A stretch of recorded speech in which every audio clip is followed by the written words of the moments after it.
दोस्तों, हमारी पृथ्वी हमारा सौरमंडल का सबसे खूबसूरत ग्रह है और इस खूबसूरती का कारण है यहाँ पर बसने वाला जीवन। हमारे सौरमंडल में मात्र एक ऐसा ग्रह पृथ्वी ही है जहाँ पर जीवन पाया जाता है।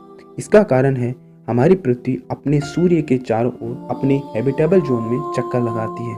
हैबिटेबल जोन वह जोन होता है जिसमें किसी स्टार के कोई ग्रह इतनी दूरी पर चक्कर लगाए जहाँ पर उसका सही आकार, उसका कंपोजिशन, गैसों का मिश्रण वो सब हो। हमारी पृथ्वी पर गैसों का सही मिश्रण, इसका आकार, इसका द्रव्यमान या यूं कहें इसमें गैसों का सही कंपोजिशन होने के कारण यहाँ पर जीवन बसता है। गैसों में जैसे 21% ऑक्सीजन, 78% नाइट्रोजन, ये सभी मिलकर के जीवन के लिए इसे अनुकूल बनाते हैं। हमारे दिमाग में एक क्वेश्चन हमेशा उठता होगा कि हमारी पृथ्वी पर इतना खूबसूरत जीवन है जहाँ पर कई तरह के पशु पक्षी, तितलियां, रंग बिरंगे फूल आदि हम सब रोज देखते हैं। हमारा ब्रह्मांड बहुत ही विशाल है। हमारे दिमाग में एक प्रश्न जरूर उठता होगा, क्या पृथ्वी जैसा जीवन कहीं और ब्रह्मांड में मौजूद है? ये क्वेश्चन हमारे साइंटिस्टों को भी बहुत खल रहा होगा। पिछले कई दशकों से इंसान ने कई तरक्की किए, स्पेस प्रोग्राम, चंद्रमा पर कदम, ये सब हमारी कामयाबी के सबूत। दोस्तों, इंसानों ने कई ऐसे स्पेस प्रोग्राम बनाए जिससे हम अपने सौरमंडल से बाहर जीवन को खोज पाए। तो क्या हमारे सौरमंडल के बाहर भी जीवन है? तो दोस्तों, आज हम ऐसे ही एक स्टार की बात करेंगे जो अपनी विचित्र व्यवहार के रूप से जाना जाता है। इस स्टार का नाम है KIC 84628552। इसका व्यवहार बड़ा ही विचित्र है, वैज्ञानिकों को भी बहुत ही विचित्र लग रहा है। इसका कारण है, हालांकि बहुत सारे स्टार हमारे इस यूनिवर्स में पाए जाते हैं, लेकिन ये अजीबोगरीब इसका व्यवहार के रूप में जाना जाता है। इस स्टार को टेबी स्टार के रूप से जाना जाता है। यह नाम टेबेथा ब्याजियन के नाम पर पड़ा, जो कि इस तारे की विचित्रता के पता लगाने वाली टीम है। केपलर मिशन के द्वारा यह पता लगाया गया कि इस तारे के प्रकाश में अनियमितता आती है। आमतौर पर जब भी कोई तारा या यूं कहें किसी तारे के चारों ओर कोई भी ग्रह जब गुजरता है तो वो ग्रह उस तारे से आए प्रकाश को हल्का सा एब्जॉर्ब कर लेता है, जिससे केपलर मिशन में लगा हुआ इस टेलीस्कोप उसे डिटेक्ट कर लेता है, जिससे हमें यह पता चलता है कि किसी तारे के चारों ओर या उसके पास सामने से कोई ग्रह गुजरा है। इसी से लेकिन इस स्टार में ऐसा नहीं है। इस स्टार में ये प्रकाश की ये इस तरह की अनियमितता आना ये बहुत ही विचित्र बात है। आमतौर पर किसी तारे में आई हुई गति नियमित होती है, क्योंकि हमें पता है जब भी कोई ग्रह अपने तारे के चारों ओर चक्कर लगाता है तो एक नियमित अंतराल में, महीनों, कुछ दिनों या कुछ सालों में होता है। लेकिन इस तारे में ऐसा कुछ नहीं है। इस तारे में आमतौर पर जो प्रकाश में रुकावट वो करीबन 22% आती है। किसी भी तारे में इतनी प्रकाश की रुकावट नहीं आ सकती। अगर हमारे दिमाग में ये भी प्रश्न उठता होगा कि हो सकता है इस तारे के सामने से कोई बहुत बड़ा ग्रह गुजर रहा होगा, लेकिन मैं आपको बता दूं, हमारा सौरमंडल का सबसे बड़ा ग्रह बृहस्पति है, जो अपने हमारे सूर्य की केवल 1% से कम ही रोशनी को रोक पाता है। और दूसरी बात, अंतरिक्ष में इतना बृहस्पति से बड़ा ग्रह होना संभव ही नहीं है। तो इस तारे में ऐसा क्या है कि इसमें इतनी प्रकाश की रुकावट आ रही है और ये भी नियमित नहीं। हमने कई बार हमारे शोध या वैज्ञानिकों ने देखा कि इसमें पिछली बार 16% तक कमी आई, जो भी नियमित नहीं है।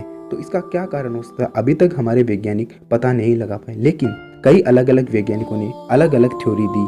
लेकिन साथ में मैं आपको बता दूं, वैज्ञानिकों ने विश्लेषण किया कि इसके विश्लेषण में कहीं भी आंकड़ों में कोई भी गलती भी नहीं देखी गई। ऐसा भी हो सकता है कि हमने कोई आंकड़े गलत दिए हों, लेकिन ऐसा कुछ नहीं है। वैज्ञानिकों ने साफ कर दिया इसके आंकड़ों में किसी भी तरह की कोई गलती की गुंजाइश ही नहीं, कैलकुलेशन में भी कोई मिस्टेक नहीं पाएगी।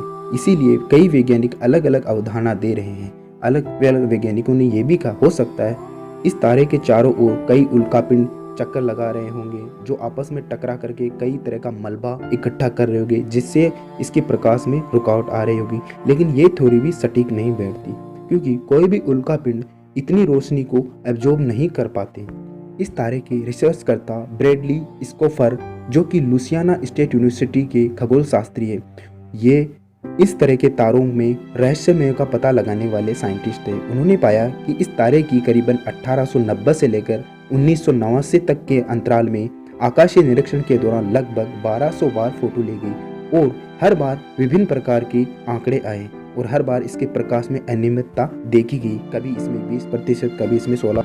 यह तारा एफ श्रेणी का तारा है। आमतौर पर एफ श्रेणी के तारे हमारे सौरमंडल से थोड़े बड़े, थोड़े चमकीले व द्रव्यमान में थोड़े भारी होते हैं।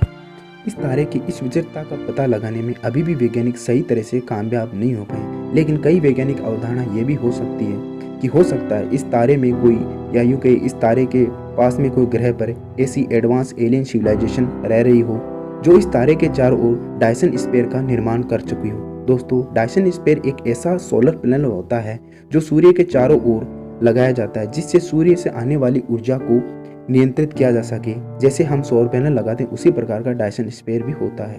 दोस्तों, हम मानव सभ्यता को साइंटिस्टों ने 7 सिविलाइजेशन में बांटा। हम इंसान अभी भी 0.75 सिविलाइजेशन में हैं, जो अपनी सूर्य की या यूं कहें कि ऊर्जा की खपत के आधार पर वैज्ञानिकों द्वारा बांटा गया है। अगर ये बात भी इस पर सटीक बेती कि हो सकता है कोई हमसे उन्नत सभ्यता इस तारे में निवास कर रही हो, जो अपने इस तारे में डायसन स्फीयर का निर्माण करे, अपनी ऊर्जा की जरूरतों का पूरा कर रही हो। परंतु ये तारा हमारे सूर्य से 1.6 गुना बड़ा है और इसके प्रकाश में ये 20% आई कमी अभी भी वैज्ञानिकों को हैरान कर रही है। तो हो सकता है कोई डायसन स्फीयर भी निर्माण कर चुका हो कोई सभ्यता, लेकिन इतना बड़ा डायसन स्फीयर निर्माण करना भी संभव नहीं है। अगर हम बात करें इस तारे के चारों ओर डायसन स्फीयर का निर्माण की, तो करीबन 750 अरब वर्ग किलोमीटर का होना चाहिए, जो कि हमारी पृथ्वी से करीब 1500 गुना बड़ा है। अब प्रश्न ये उठता है कि फिर इस तारे में नियमित प्रकाश में कमी क्यों आ रही हो सकता है वो एडवांस सिविलाइजेशन सभ्यता अपनी ज़रूरतों के हिसाब से डायसन स्फीयर को छोटा बड़ा कर रही हो और अपनी ज़रूरतों के हिसाब से इस डायसन स्फीयर को बना रही हो। परंतु दोस्तों, क्या यह संभव है कि इस तारे पे कोई एडवांस सिविलाइजेशन सभ्यता निवास कर रही हो? लेकिन अभी भी हमारे साइंटिस्ट अभी तक पता नहीं लगा पाए कि इस तारे का रहस्य क्या है। क्या कारण है कि इस तारे में प्रकाश में अनियमितता देखी गई है करीबन 22% की। किसी भी तारे के चारों ओर चाहे कितना ही बड़ा ग्रह क्यों ना हो, इतनी प्रकाश में अनियमितता हमने अभी तक किसी भी तारे में नहीं देखी। दोस्तों, अभी तक साइंटिस्ट इस नतीजे पर नहीं पहुंचे हैं कि इसका कारण क्या हो सकता है, लेकिन अलग अलग वैज्ञानिक अलग अलग थ्योरियां दे रही हैं। कोई कह रहा है कि इस पर कोई एडवांस सिविलाइजेशन वास कर रही होगी, लेकिन अभी तक सही नतीजा कहना जल्दबाजी होगी। दोस्तों, आपको क्या लगता है, क्या इस तारे में कोई ऐसा ग्रह होगा जहां पर एडवांस सिविलाइजेशन निवास कर रही होगी? हमें कमेंट बॉक्स में ज़रूर बताएं।